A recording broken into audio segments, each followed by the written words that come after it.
Hello, my name is Hastic. You're watching me put my engine back into the car. I've done this a fair few times, so I thought it might be fun to record it.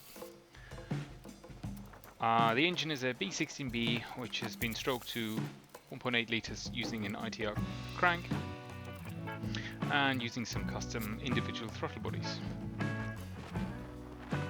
I have a table hidden behind the car where all my tools are on, so you will see me running back and forth quite a bit. Yeah, this video is basically watching me, watching most behind me. I use a rope to hoist the engine up and down. I've used this rope for a long time. It just works really well, and I can spin the engine really easily using the rope, which really helps. So here I'm taking the engine off the engine stand and I'm putting the clutch on. I've had the car for many years. It's a UK Honda CRX VT. It has a glass roof conversion, it has a Mugen copy body kit on it, it has an exclusive interior, a Cusco roll cage, and lots of other braces and supporting mods throughout. I'm using a standard ECU with a OBD1 ECU with a Neptune chip in it, so I can tune it. So you see me put the flywheel, clutch and flywheel on there. I have a alignment tool in there, of course, which makes this part very easy, sliding the gearbox on. It's a standard gearbox, nothing special in it, other than a Quaife LSD, which makes all the difference.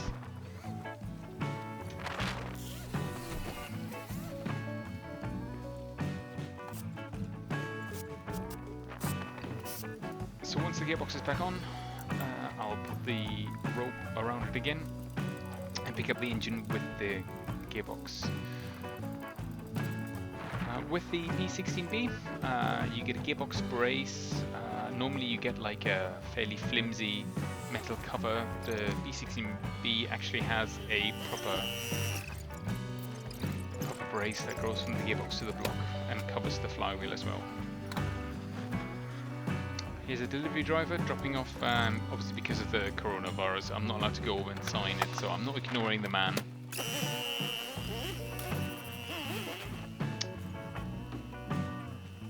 Yeah, so you can see the front of the engine, side of the engine, you can see the cam gears. I haven't really dialed them in yet, not at that point.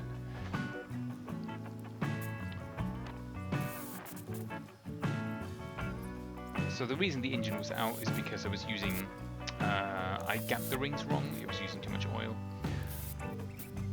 I saw I had low compression and I was over fueling, so I needed to clean the pistons and change the rings. So that's all done, engine back together. Time to put it back in again.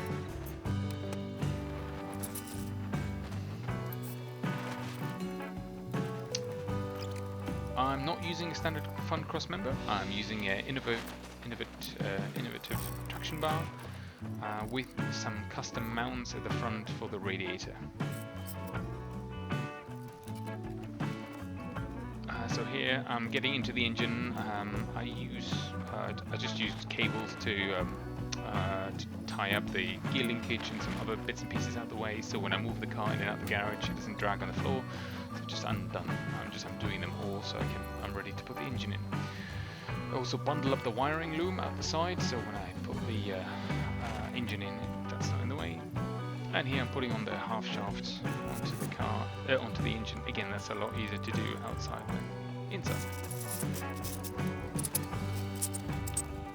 So I'm having a good look here, and it takes me 2 seconds to realize that I haven't extended the boom, the arm of the hoist yet. So you can see me do that now. I'm going to get a box out. You can see I'm on the second hole, and I'm going to go over onto the third hole on the arm. That allows me to get reach further into the engine bay. Sorry.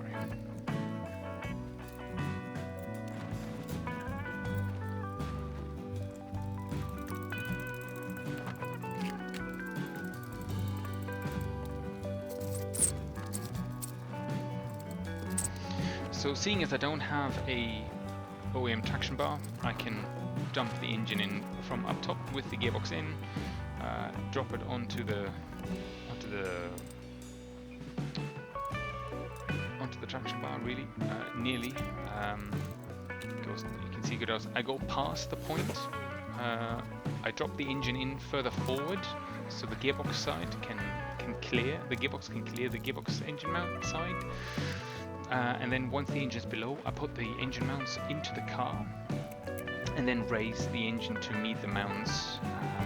That works easiest. The one thing you have to look out for, it's best or it's easiest to put there's a T bracket at the end that connects the rear engine mount to the gearbox. It's best to put that in first.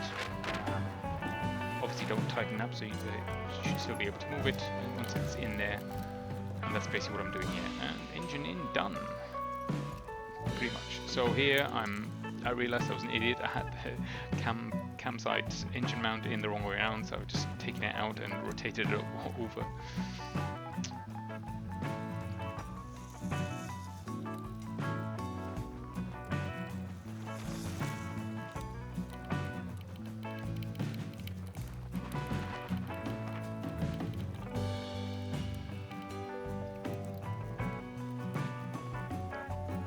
I have all the bolts through. I'm not able to tighten up the bolts on the back just because some of the wiring looms in the way. I can't get the tool in to move freely.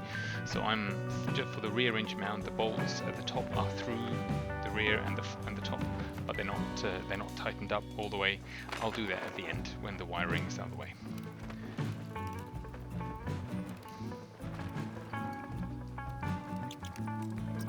There you go. Rope out of the way.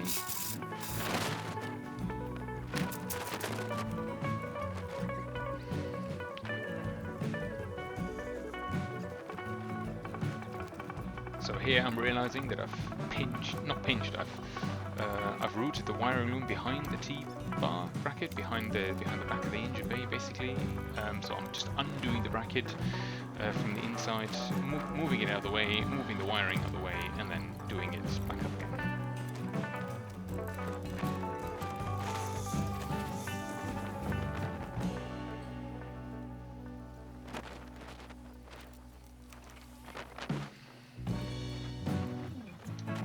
Earlier, before the video, I changed the brakes on the car from MB6 brakes to ITR brakes, brake calipers.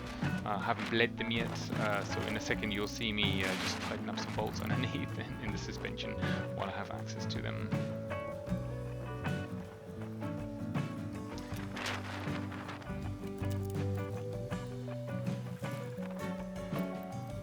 So right now I'm installing I have a cable to hydro converter which sits on the gearbox itself. I've made a custom bracket to hold it, so it's nice. I'm just putting that back on. I had to undo the cable, put the converter on, put the hydro clutch master cylinder onto the gearbox, tighten that down, and then put the cable back on. That's basically what I'm doing here.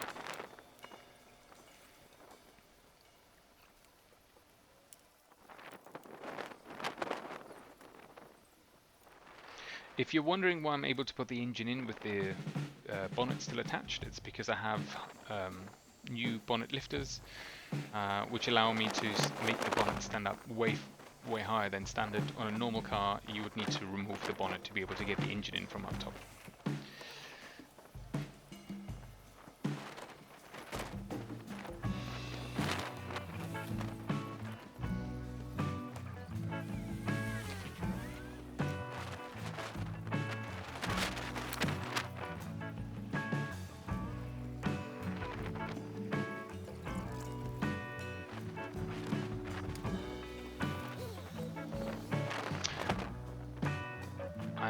I'm using a Honda Rules ignition conversion, so I'm using coil-on packs. Coil-on plug packs. Over here, I've made a new, seeing as I'm using individual throttle bodies, I have to use a vacuum distribution block, a bit like a turbo. I've mounted it onto the individual throttle bodies, and here I'm making a new hose to go from the brake booster to that new vacuum distribution block. So I still have a vacuum for my brakes. That's what the hoses are at the front for.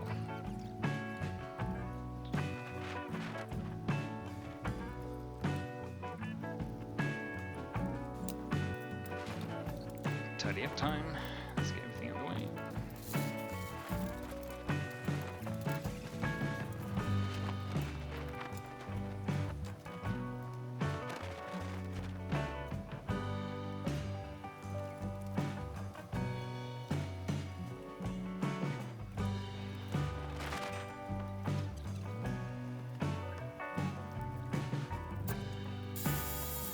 So I tighten up the bracket by hand, and I'm just tightening it with the machine. Time to put the drive shaft in. So this is fairly simple. I'm not bashing on the suspension because, as I mentioned, I just recently replaced the brake calipers, so I hadn't done up the lower ball joint all the way in anticipation of doing this. So you can see that the drive shaft is going in quite easy.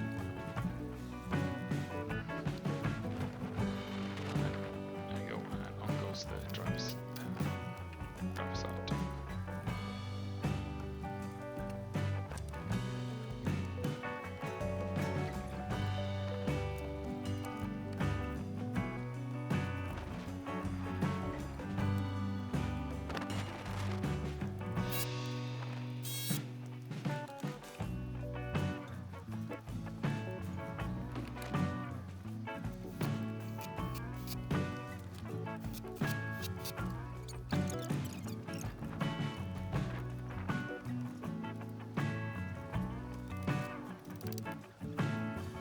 So there, I just put the pitch pin back in.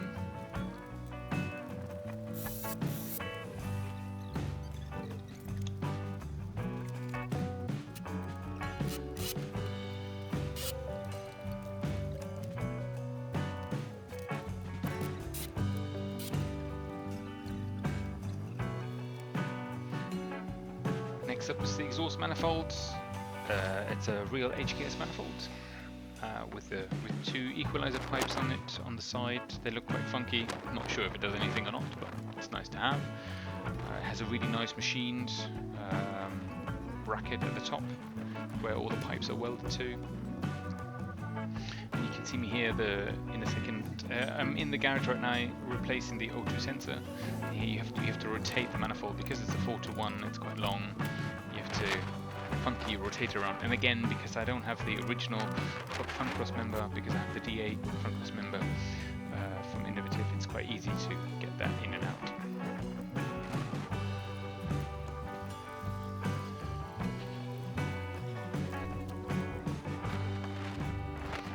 So I'll put the exhaust manifold on first, slide it on the top, then tighten the screws at the bottom, make sure it all buttons up nicely, and then I put the screws in at the top.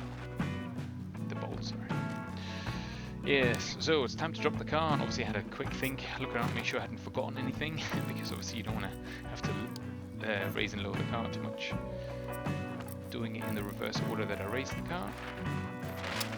And you can see now, once I put my hands on it, it settles the car a little bit more as well.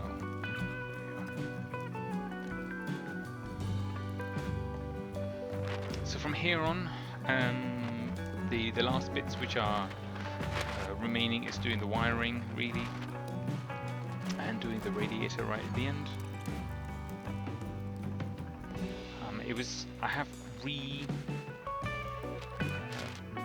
re-sleeved the wiring loom, so it's a little bit it's easier to handle, but, and it looks a little bit neater in some places, not everywhere.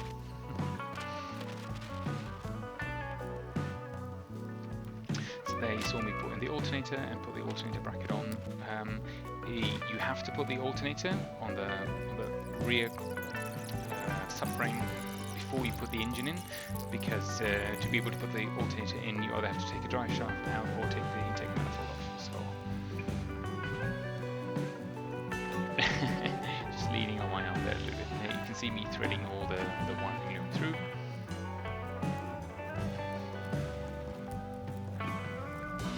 because of the Honda rules coil and plug conversion, I have an extra loom running across, hence why I was feeding the loom back and forth there. So that's, now we'll put the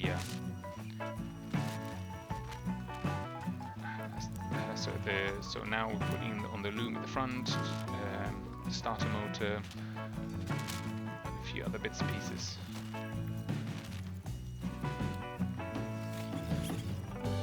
I have a few special very long screwdrivers which I use for exactly the purpose of tightening up the radiator hoses in the back easily. You can see here I put on the radiator hoses onto the radiator first. Then that means I can just dump the radiator into the engine bay, put the hoses on the engine and be done with it. I don't have to fiddle down at the bottom. The traction bar, the DA traction bar does not come with mounts for the OEM radiator. This is not an OEM radiator, it's a Tiggy Word radiator, but it sits on the OEM mounts.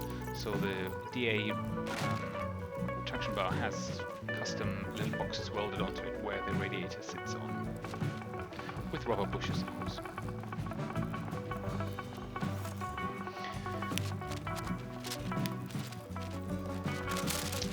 So as I mentioned earlier, the wiring loom was in the way earlier from the rear engine mount, so I just tightened that up, and now I'm fiddling with the with the radiator. I do this twice.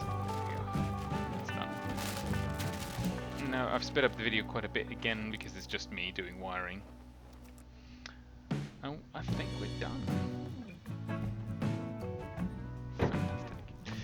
Fantastic. There's no oil or water in the car yet because due to the coronavirus I've not received them yet. So yes, I've obviously ordered non-synthetic oil to be able to run the engine in on the new piston rings, and once that's here, I'll be able to put that in.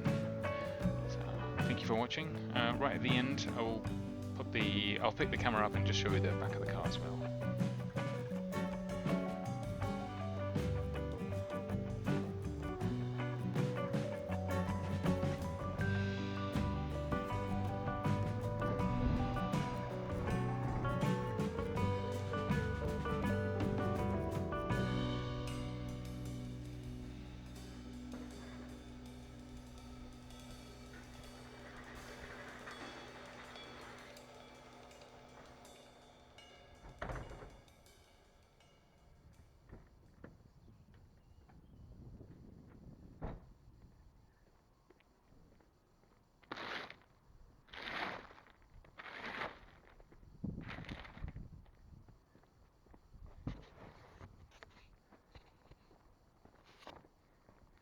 Nice one, dude!